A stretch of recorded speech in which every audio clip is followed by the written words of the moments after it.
Hello viewers, welcome to my channel. तो आज आप 34 साइज़ में बैक डिजाइन बेल्ट वाले ब्लाउज की कटिंग देखेंगे।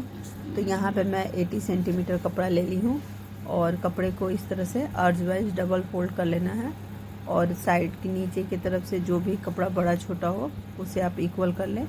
तो यहाँ मेरा कपड़ा थोड़ा बड़ा छोटा है तो मैं पहले इसे इक्वल कर लेती हूँ। और लेंथ के लिए हमें ब्लाउज का जो भी लेंथ होता है उसमें 1 इंच प्लस करके निशान लगाने रहते हैं। तो ये हमारे मेज़रमेंट में 14.5 है, तो मैं यहाँ 15.5 पे निशान लगाऊंगी।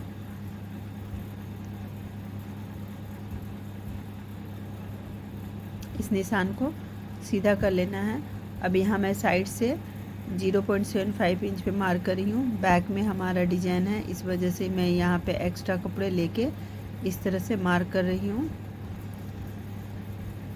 इस निशान को छोड़ते हुए बाकी के मेज़रमेंट करने हैं। तो ये डीप नेक ब्लाउज है, तो यहाँ शोल्डर में 5.5 5.5 इंच ली हूँ और आर्म होल लेंथ 6 इंच लेना है और लेके इस तरह से मार्क कर देना है। और यहाँ से चेस्ट मेज़रमेंट का 4th पार्ट लेना है। ये ब्लाउज का बैक पार्ट है, 34 साइज़ है, तो 34 का 4th पार्ट 8.5 हुआ, तो 8.5 पे मैं मार्क कर रही हूँ। अब यहाँ आर्म होल राउंड देना है, तो ये कॉर्नर से 1.5 इंच लेके आर्म होल राउंड देना है। तो ये आर्म होल की गुलाई कंप्लीट हो गई। अब नीचे हमें वेस्ट मेज़रमेंट का 4th पार्ट लेना है और उसमें 1 इंच टक्स के लिए लेना है। तो वेस्ट हमारा 30 है, 30 का 4th पार्ट 7.5 हुआ और उसमें 1 इंच प्लस करके मैंने 8.5 इंच पे निशान लगाया। दोनों निशानों को मिला देना है। अब यहाँ पे सिलाई मार्जिन ले लेना है, तो मैं यहाँ पे 1.25 इंच की सिलाई मार्जिन ले रही हूँ। आप अपने अकॉर्डिंग 1.5 से 2 इंच का भी ले सकते हैं। अब नेक के साइड हमें मेज़र करना है। नेक की तरफ मैं 2.5 इंच नेक की चौड़ाई लूँगी।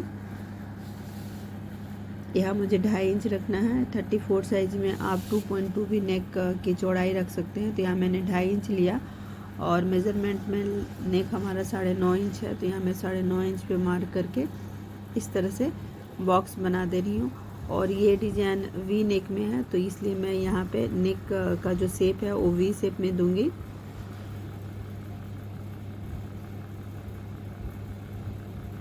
तो यहाँ मैं वी शेप हल्की सी गुलाई देते हुए कर रही हूँ। तो ये वी नेक की मार्किंग हो गई है। तो इस तरह से ये ब्लाउज के बैक पार्ट की मार्किंग हो गई है। और फ्रंट पार्ट की मार्किंग के लिए पहले हुक हाई की मार्किंग करनी है। तो यहाँ 2 या 3 पॉइंट लेके हुक हाई की मार्किंग कर लेनी है।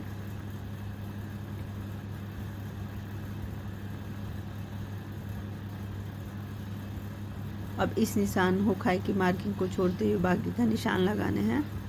तो जिस तरह से मैंने बैक में 5.5 इंच का शोल्डर लिया था, तो फ्रंट में भी 5.5 इंच शोल्डर लेना है।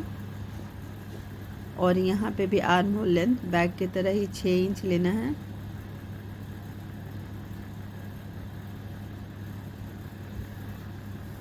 और इस निशान को आगे की ओर बढ़ा देना है।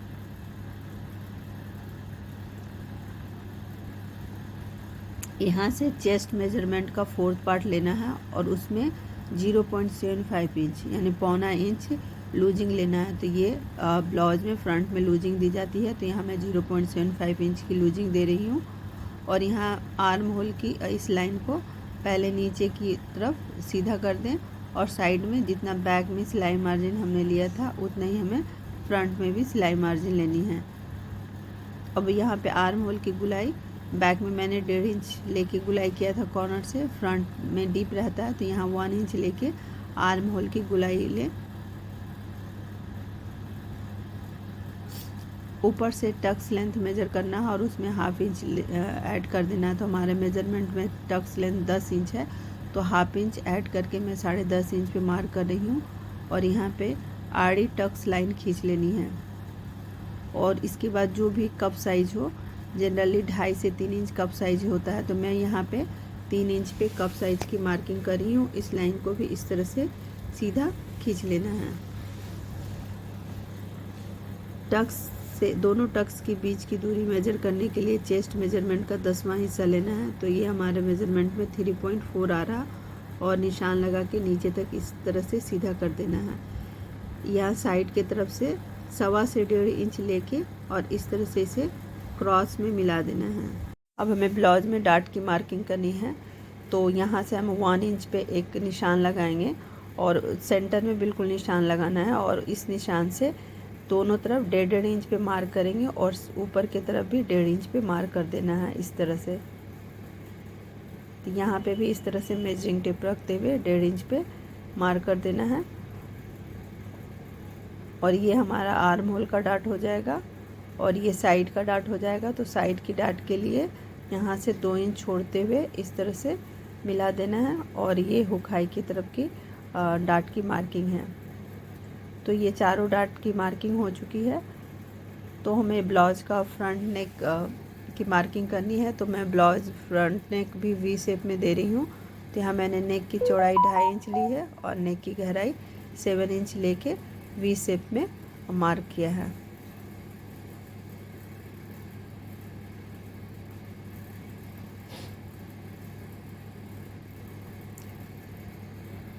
अब यहाँ हमें मेन टक्स की चौड़ाई लेनी है, तो इसके लिए वेस्ट मेज़रमेंट का 4th पार्ट लेना है और जो भी बच जाता है वही मेन टक्स की चौड़ाई होती है। तो यहाँ पे 2 इंच हमारा बचा है, तो यहाँ मेन डाट की जो चौड़ाई होगी वो 2 इंच होगी। तो मैं दोनों तरफ से 1 इंच लेके इस तरह से मार्क करना है और क्रॉस में इसे मिला देना है। तो ये मेन डाट की मार्किंग अच्छे से कंप्लीट हो गई है।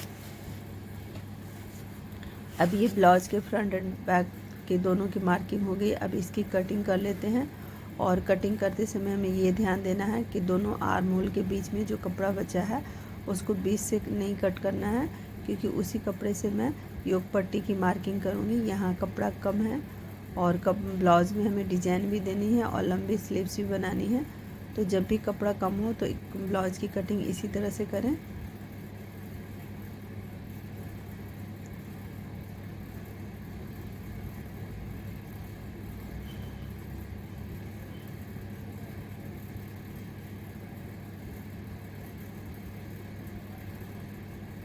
तो ब्लाउज के फ्रंट एंड बैक की कटिंग हो चुकी है। अब मैं योक पट्टी की मार्किंग करेंगे।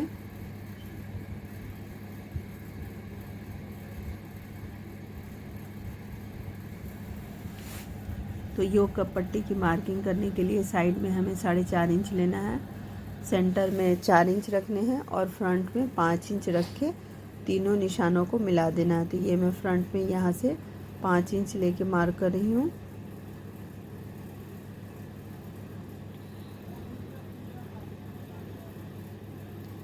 यहाँ सेंटर में मैंने 4 इंच लिया है और तीनों को मिला के योक पट्टी की मार्किंग कर लेनी है।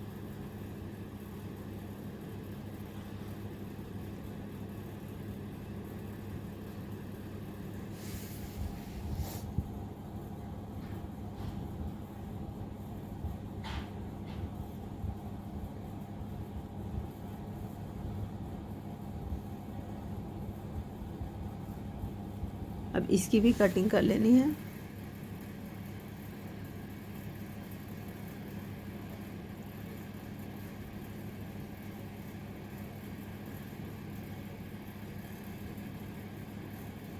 तो ब्लाउज की कटिंग हो गई है। अब ये मैं ब्लाउज के बैक पार्ट में डिजाइन दे रही हूँ। तो यहाँ से 1.25 इंच लेके हल्का सा कर्व दिया है और बीच से भी ऐसे हल्की 1/2 इंच लेके इस तरह से गुलाई दे देनी है।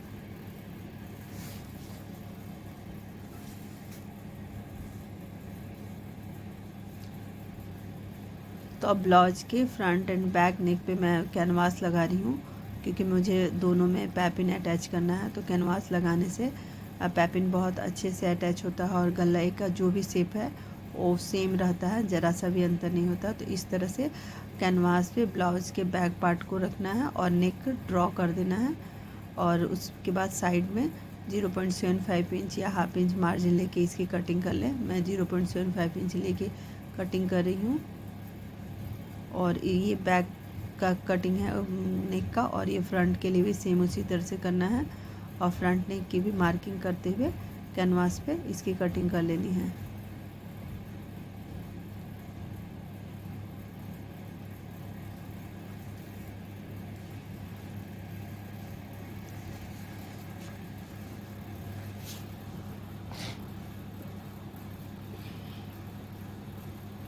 तो ये फ्रंट नेक और बैक दोनों की पेपर कनवास पे कटिंग हो चुकी है और इसको पेस्ट कर लेना बिल्कुल इक्वल रखते हुए प्रेस की हेल्प से नेक पे अच्छे से पेस्ट कर लेना है। यदि आप इसे नहीं लगाना चाहते हैं तो आप इसे स्किप भी कर दें, लेकिन कैनवास लगाने से गले बहुत खूबसूरती से बनते हैं।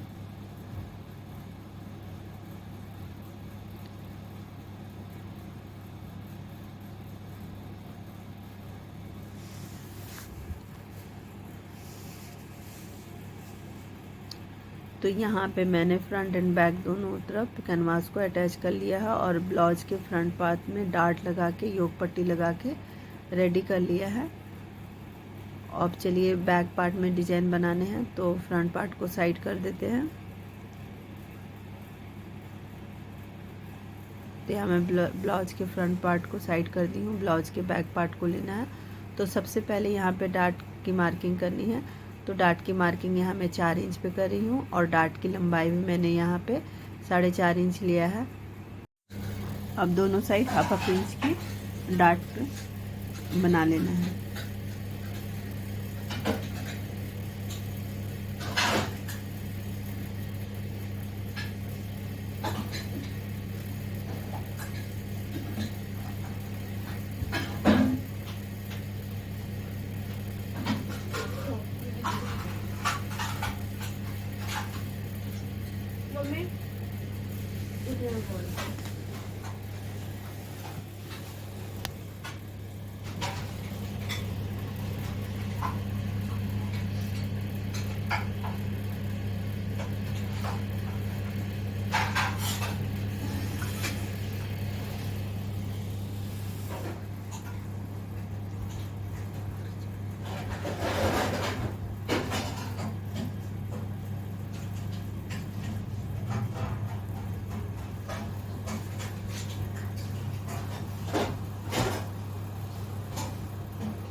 तो यहाँ पे आप देख सकते हैं ब्लाउज में डार्ट लग चुका है।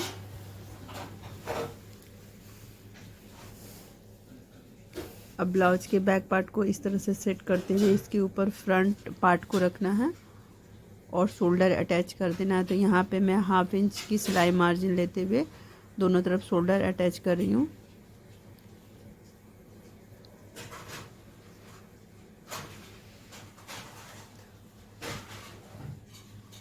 तो यहाँ पे शोल्डर अटैच हो चुका है।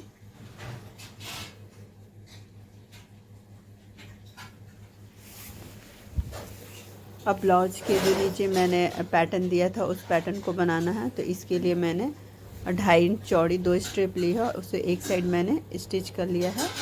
तो इस तरह, तो ये इस स्ट्रिप के ऊपर ब्लाउज को ऐसे रखना है और रख के मैंने जो पैटर्न बनाया था उसको अच्छे से ऐसे सेट कर लेना है। बॉल पिन की हेल्प से सेट कर ले और पैटर्न के ऊपर एक पैर की सिलाई लेते हुए ऐसे निशान बना लेना है और उसी पे हमें स्टिच कर देना है। तो पूरे पैटर्न पे मैं एक पैर की दबाव का मार्जिन लेते हुए निशान बना रही हूँ और उसी निशान पे मशीन से सिलाई कर देनी है।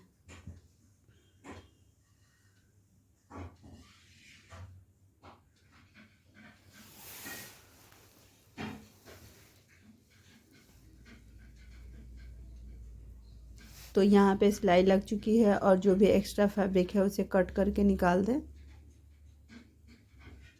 और हल्की सी नोचेस लगाते हुए कपड़े को इस तरह से पलट देना है।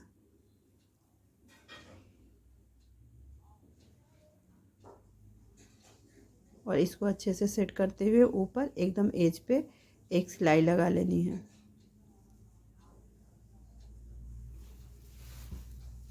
और दूसरे साइड भी इसी तरह से पैटर्न को बना के तैयार कर लेना है।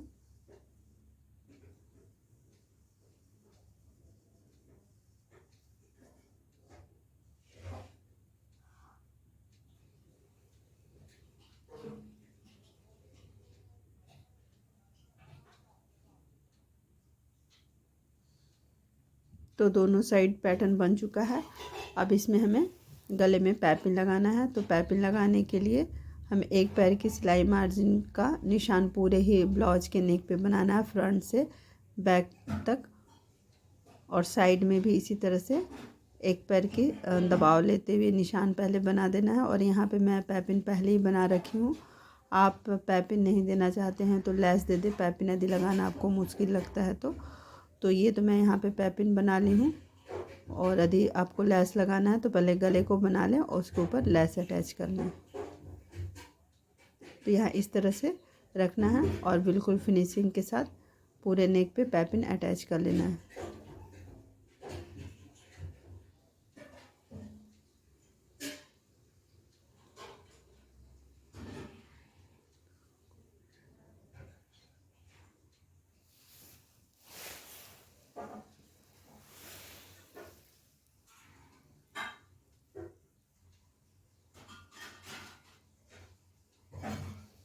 तो नेक पे पूरे अच्छे से पैपिंग लग चुका है। अब इसे फोल्ड करके सिलाई चाहे तुरपाई आपको जैसे अच्छा लगता है कीजिए। मैं यहाँ पे सिलाई लगा रही हूँ। इस तरह से कपड़े को फोल्ड करके पूरे में मैंने सिलाई लगा दिया है।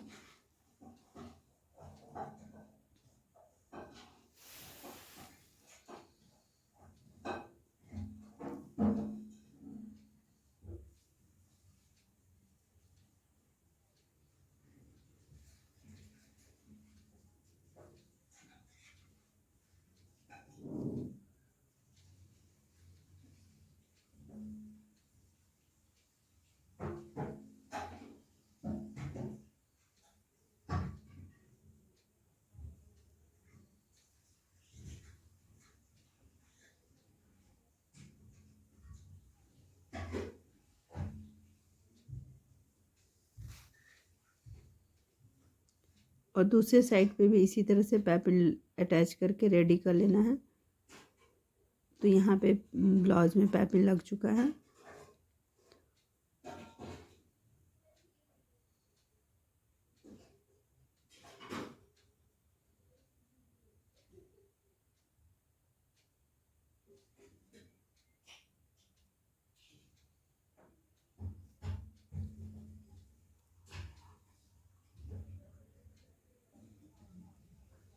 अभी दोनों साइड पैपिन अटैच करने के बाद इस तरह से इसे रखना है। और जो मैंने 0.75 इंच पे निशान लगाया था तो उसे एक के ऊपर एक इस तरह से रखना, ओवरलैप करके रखना है। और अब बॉल पिन से पहले इसे सेट कर दें।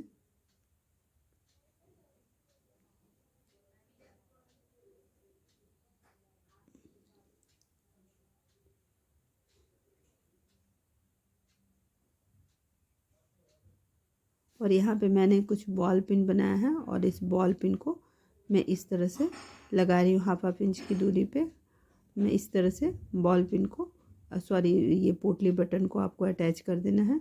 इसे चाहे तो आप सुई धागा से पहले सेट कर लें या डायरेक्ट मशीन पे ही लगा लें। और बिल्कुल एज पे पैपिन के किनारे किनारे सिलाई लगाते हुए पोटली बटन को अच्छे से सेट कर लें।